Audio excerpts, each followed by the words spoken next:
This is a survival quiz. You're alone in a foreign place. The locals whisper about something in the hills. Something old. They say it drinks blood. You don't believe them. Not exactly. But tonight something's wrong. This is a logic test. A psychological test. The questions start off easy, but they get harder. And each answer could be your last. For each question, you get 4 options to pick from. And after each question, I'll tell you the right answer. And I'll also tell you why the others would have been the last thing you ever did. Keep track of your score, and in the end I'll tell you if you would have survived the night. So without further ado, let's begin. You're in a tiny town somewhere in the Balkans. You booked it on impulse. The town is barely marked on maps. The local currency is something you've never held. And the bartender in this pub doesn't speak much English, but he keeps refilling your glass. It's late. The pub smells like wood smoke and dried herbs. There's a fire burning. A few locals are still at the back table. They keep glancing at you. One of them finally leans over and says something that sounds like, "You shouldn't walk back alone. Not tonight."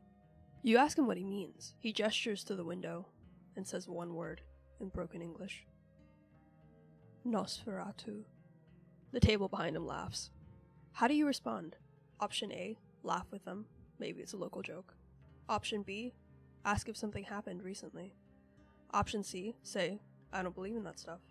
Or option D, say nothing and finish your drink.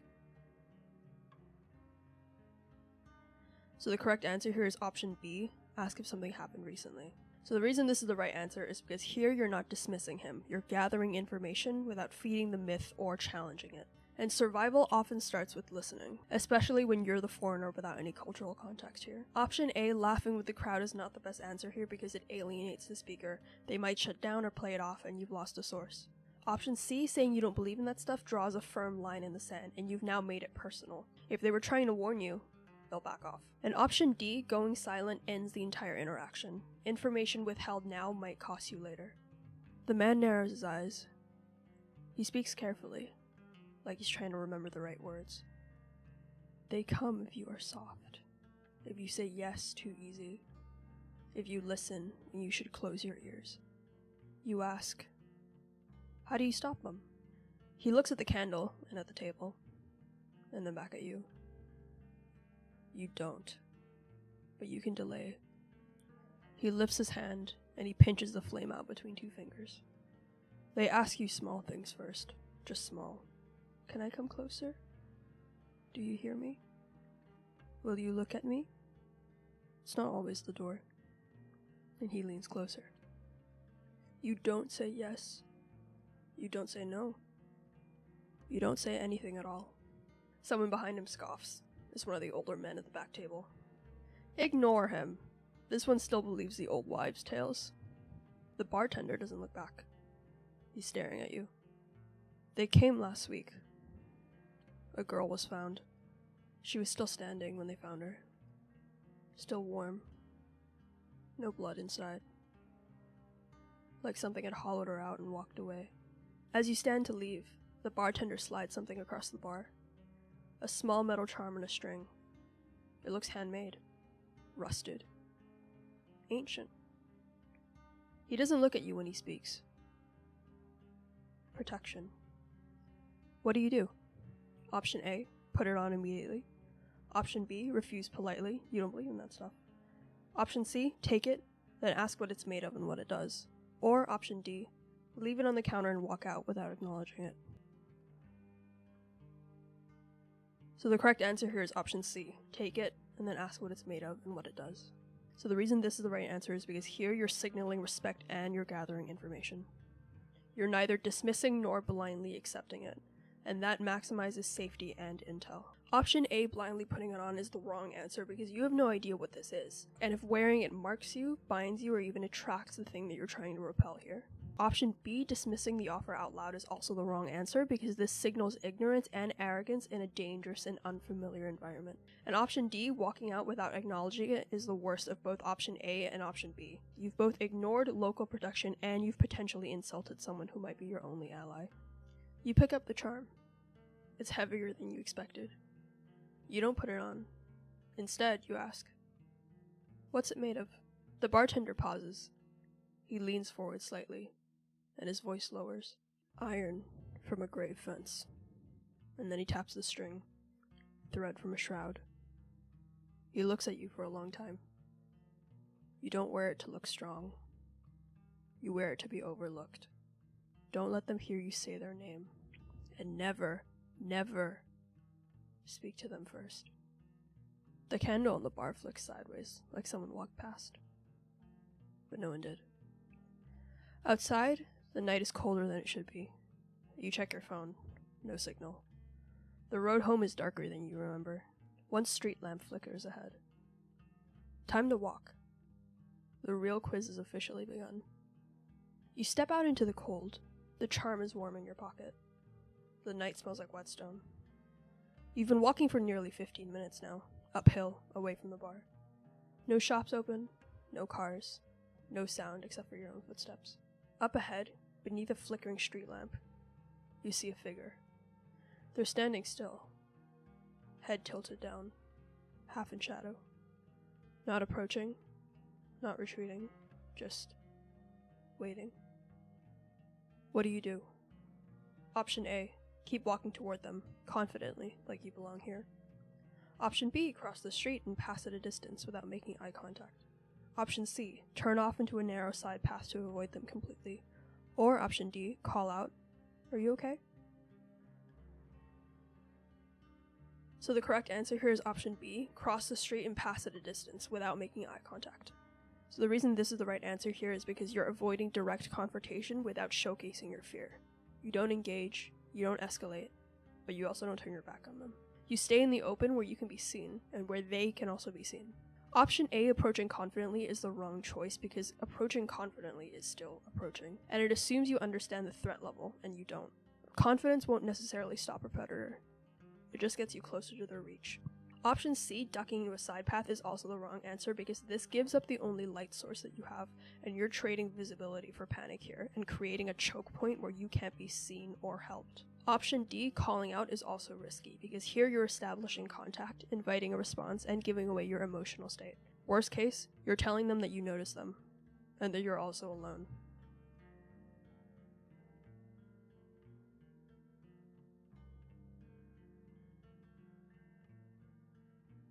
So you cross the street, slow, steady, with your eyes forward. The figure doesn't move. You pass under the lamplight and glance back. Just once. And they're still there, still watching, not following, not yet. But the air behind you feels full. You keep walking, the street narrows. You pass a door that's been left ajar, a tiny convenience shop with flickering fluorescent lights. You step inside. A woman is sweeping in the back. The figure who follows you lingers in the street opposite, watching. They don't enter the store. The woman in the back calls out in broken English. "You take my lift? I finish in 10. Safe." She gestures towards a small delivery van parked in the alley out back. What do you do? Option A, accept. You wait inside with her until she finishes, then take the van. Option B, politely decline and continue walking towards your inn, staying on lit streets. Option C, ask if you can wait inside the shop for a few minutes, and then leave on foot once the figure is gone. Or option D, step outside the shop and try to confront the follower, see if they'll speak. So the correct answer here is option C, ask if you can wait inside the shop for a few minutes and then leave on foot once the figure is gone. So the reason this is the right answer is because here you're buying time without committing to transport. Here you're under light, on neutral ground with a potential ally, and you're not putting yourself in a confined space with anyone. Option A, getting into a stranger's vehicle, is a gamble, especially down a dark alley. Even if she seems kind, you can't verify her intentions, or who else might be involved. Waiting inside the shop is also a gamble, but it's a lower risk one. In the van, you're in a confined space, and if it's a trap, there's no exit. Whereas the shop is still in a public-facing, visibly lit area where you can leave at any time and there are multiple exits. Option B, continuing alone, is the wrong answer because this keeps you exposed, and you're gambling that the figure outside won't escalate the moment you leave the range of potential witnesses. Option D, confrontation, is the most dangerous move here, elevating the encounter into a challenge, and you don't know who the figure is, or what they want. Speaking to something you don't understand is often how these stories end. So you linger inside the shop. The woman keeps sweeping. Slow and rhythmic. She doesn't speak to you, but she doesn't ask you to leave either. The figure stands outside, still watching. Minutes pass, and then, finally, they step backward into the dark. They just vanish behind a parked car. The woman stops sweeping. Go now, she says. It won't stay gone. You thank her quietly and step out. The street is silent. You walk fast. You reach the guest house gate.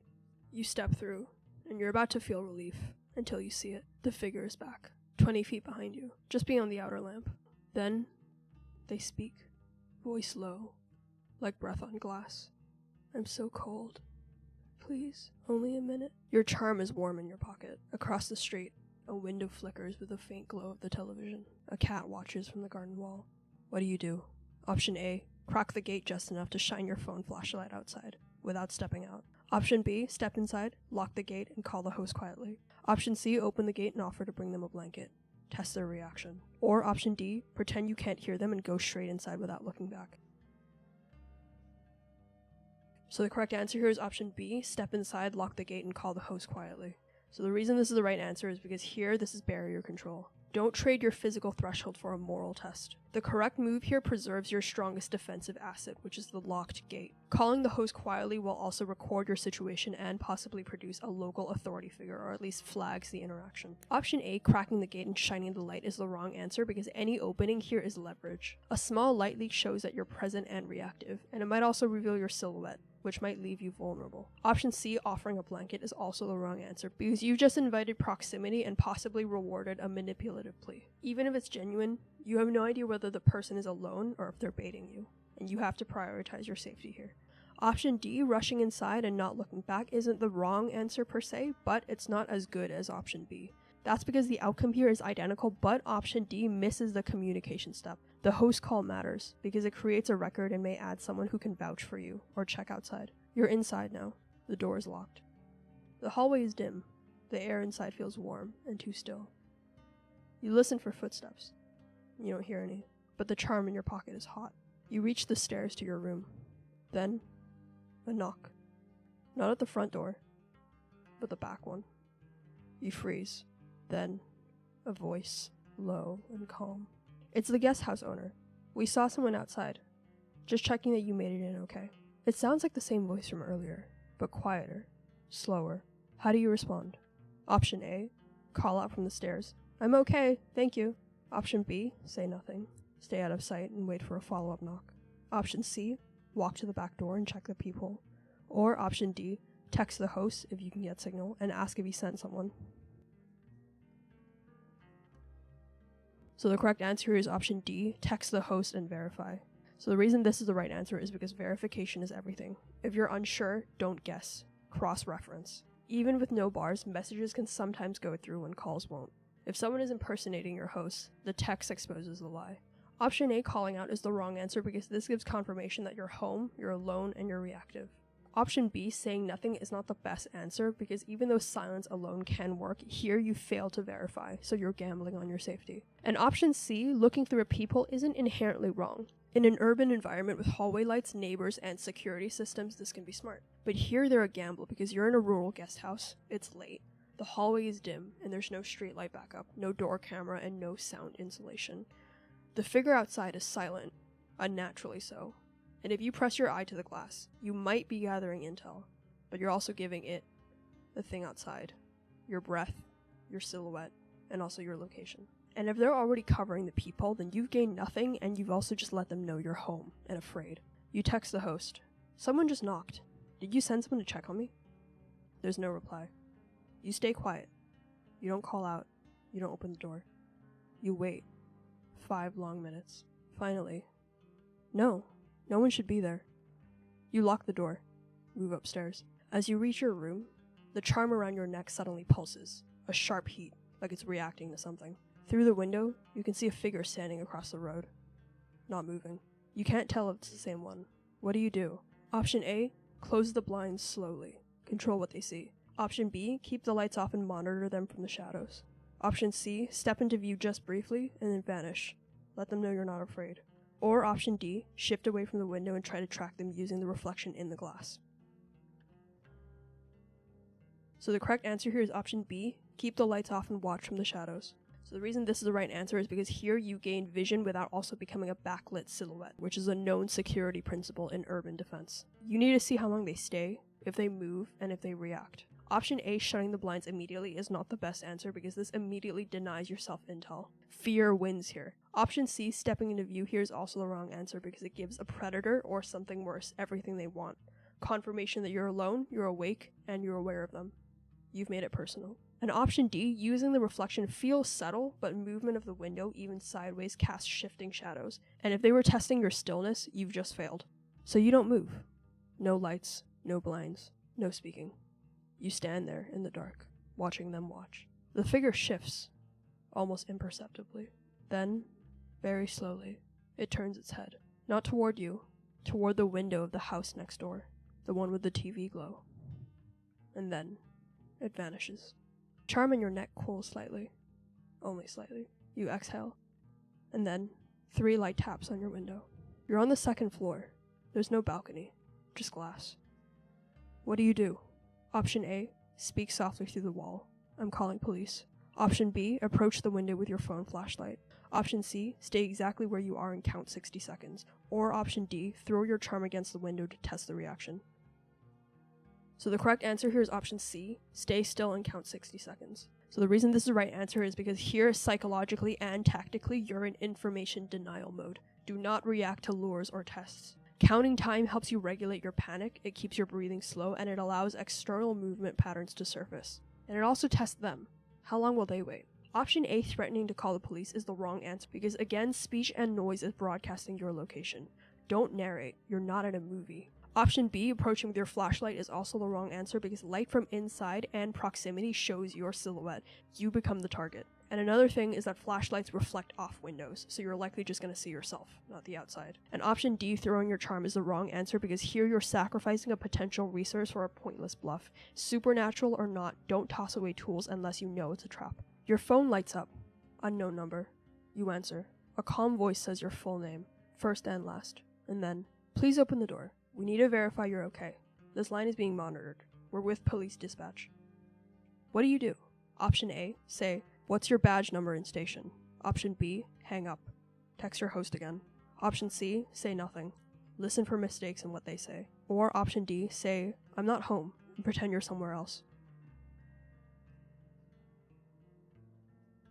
So the correct answer here is option C, say nothing. Listen for mistakes in what they say. So the reason this is the right answer is because silence here is your strongest tool. They already have your name, but you don't need to give them anything else. Speaking gives away stress, alertness, and possibly your location or your accent. Option A, demanding ID, feels like the smart answer, but it's ultimately wrong because without an official callback number, it's meaningless. Option B, texting your host, is good, but premature. You need to assess the threat first. And option D, lying, is the wrong answer because this shows panic, and once you speak, you've already revealed your voice. Silence is the strongest move here.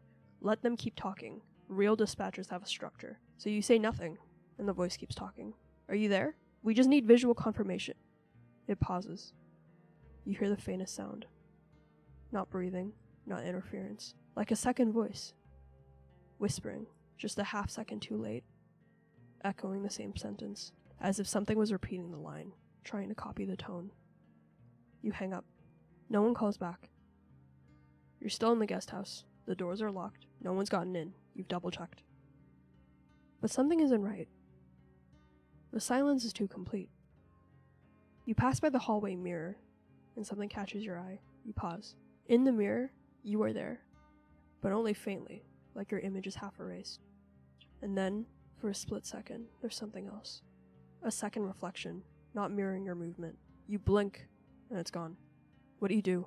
Option A, break the mirror. Option B, use your phone camera to check the reflection again. Option C, leave the hallway. Mirrors can lie. Or option D, adjust the lighting to verify distortion source.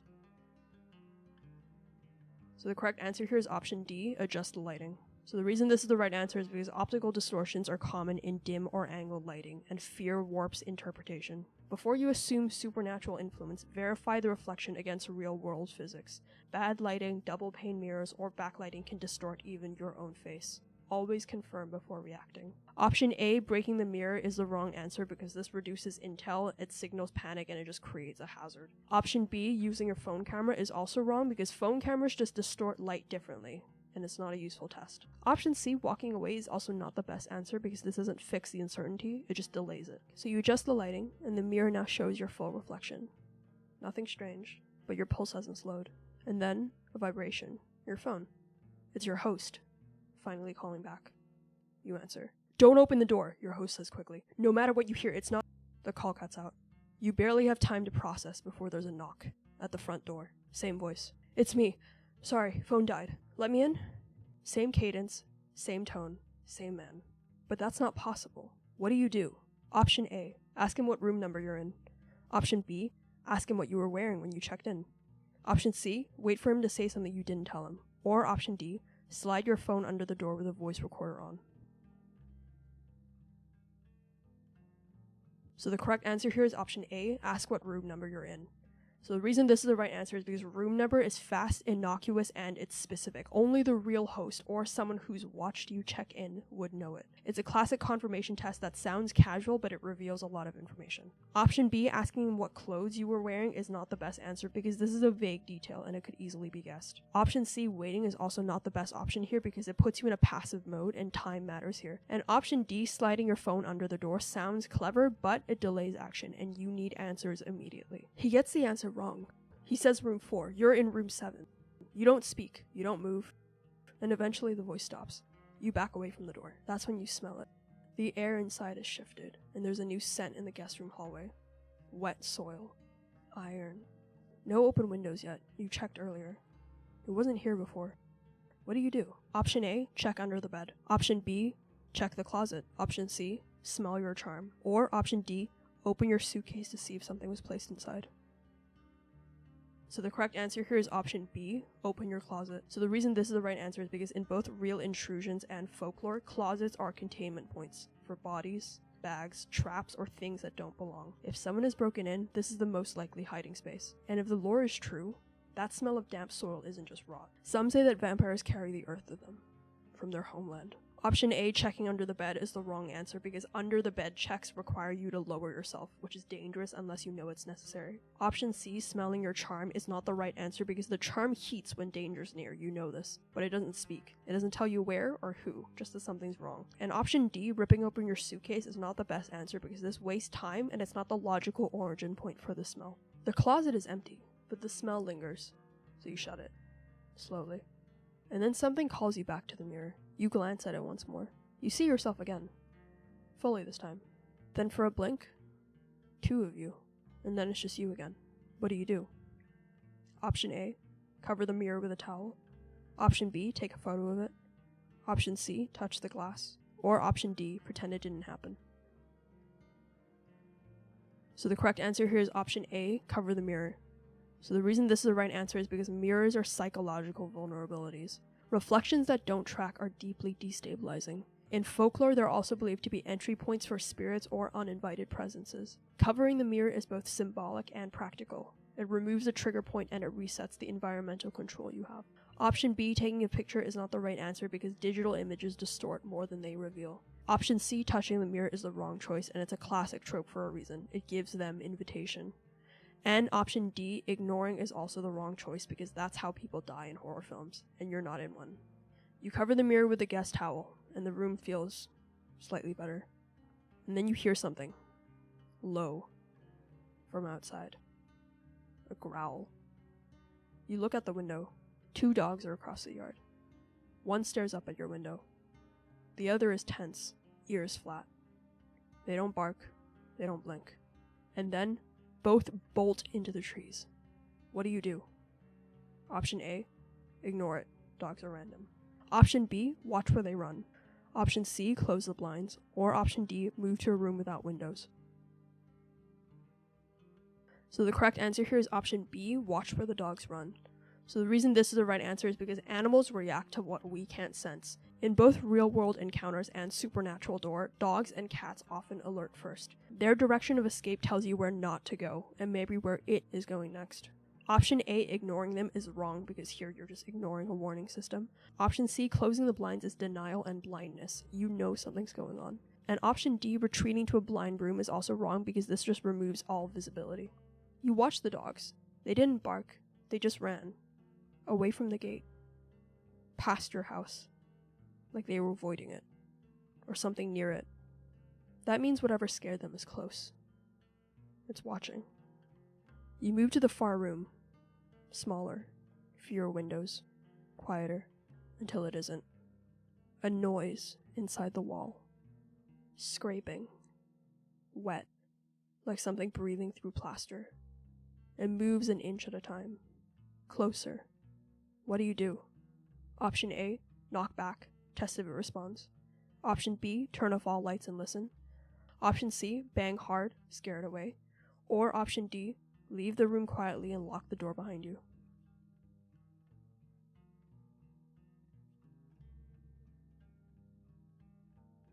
So the correct answer here is option D, leave the room quietly and lock the door behind you. So the reason this is the right answer is because confronting a sound you can't see is surrendering control. This is bait. You retreat, you isolate it, and you reclaim a sensory advantage. You only fight what you can define. Option A, knocking back, is wrong because this provokes interaction, and you're now playing its game. Option B, turning the lights off and listening, is also wrong because this is a passive move, and passivity lets it, whatever it is, dictate the tempo. And option C, banging the wall, is wrong because escalation without visibility risks inviting a reaction that you can't counter. So you step back, quietly. The scrape doesn't follow. You close the door. You turn the lock. The house falls silent again. The air temperature drops. Your breath fogs. And then the charm around your neck burns once. Sharp. And then it goes cold. You turn around. There's someone in the far corner. Not moving. Knees pulled to their chest. A woman. Her hair falls across her face. You didn't see her arrive. She whispers, "Don't let them in. They follow the lonely ones." And then she says your name. You never told her your name. What do you do? Option A, ask her how she knows you. Option B, back out of the room without responding. Option C, offer her the charm. Or option D, demand she proves she's alive. So the correct answer here is option B, back out of the room without responding. So the reason this is the right answer is because here you're facing an unknown person who somehow knows your name. In this setting, that's a huge alarm bell. If it's a real guest, there's no immediate danger from you leaving. And if it's a lure or a mimic, then responding gives it what it wants: your attention, your voice, and your willingness to interact with it. Option A, asking how it knows you, is the wrong answer because this forces you into a conversation and it reveals your emotional state. And if it's a trick, that's a foothold.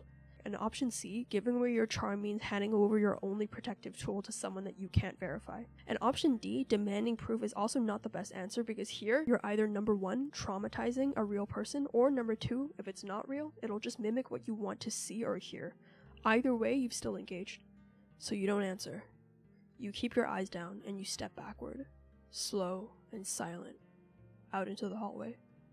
The door frame is cool against your shoulder as you pass through, and you shut the door. The whisper stops. Nothing follows. Then, through the thin wood, you hear the faintest flutter, like paper folding in on itself. You risk a glance through the crack at the bottom, and there's no shadow. No feet. No one. Only carpet and dust. And then your phone buzzes.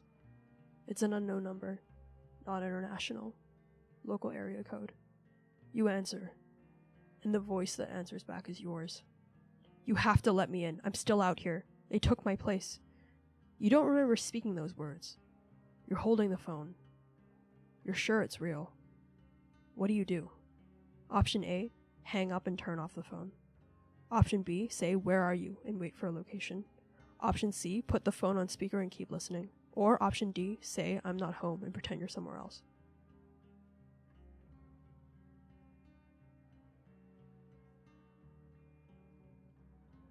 So the correct answer here is option A, hang up and turn off the phone. So the reason this is the right answer is because earlier, listening quietly was smart because you were gathering intel about an unknown person.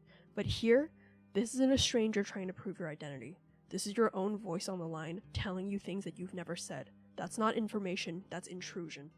Every extra second risks confusion and doubt. The only safe move is to cut the connection completely. Hang up, power down, and kill the channel before it digs deeper.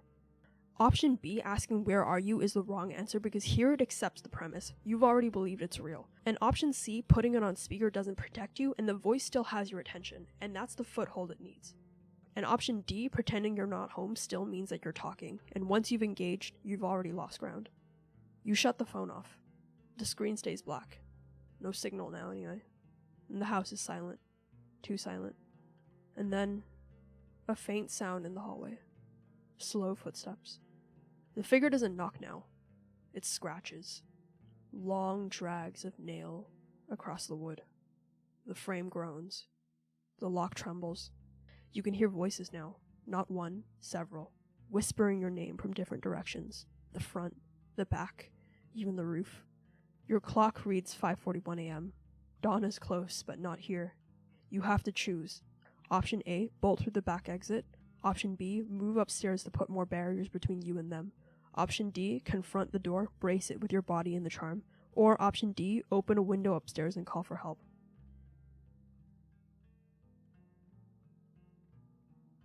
So the correct answer here is option B, move upstairs and put more barriers between you and them.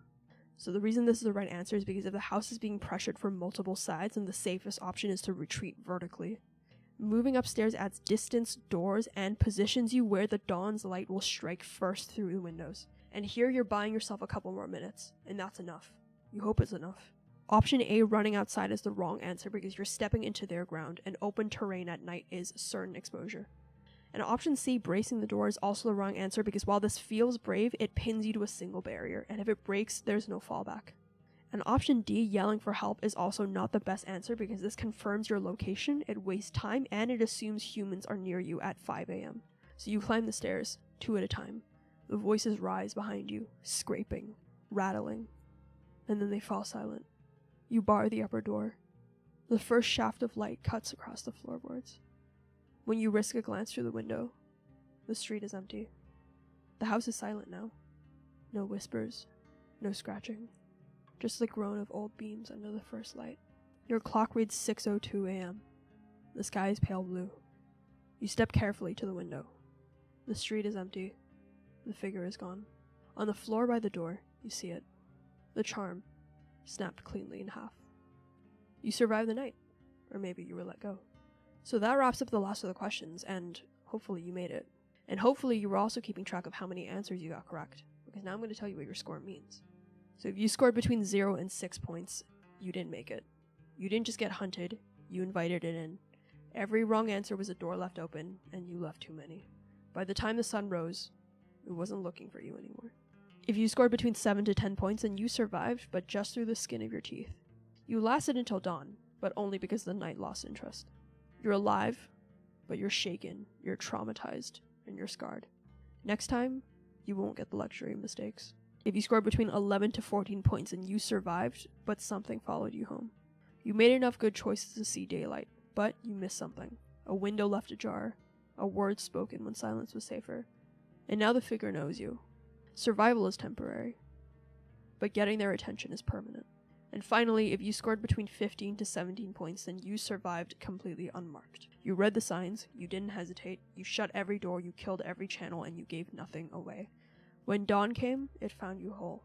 And for tonight, at least, you won. Thank you for watching this video, I hope you enjoyed it. If you liked it, you might enjoy some of my other survival quizzes, and you should also send this one to someone who thinks they might do better, or someone that you'd like to watch disappear. Happy Halloween!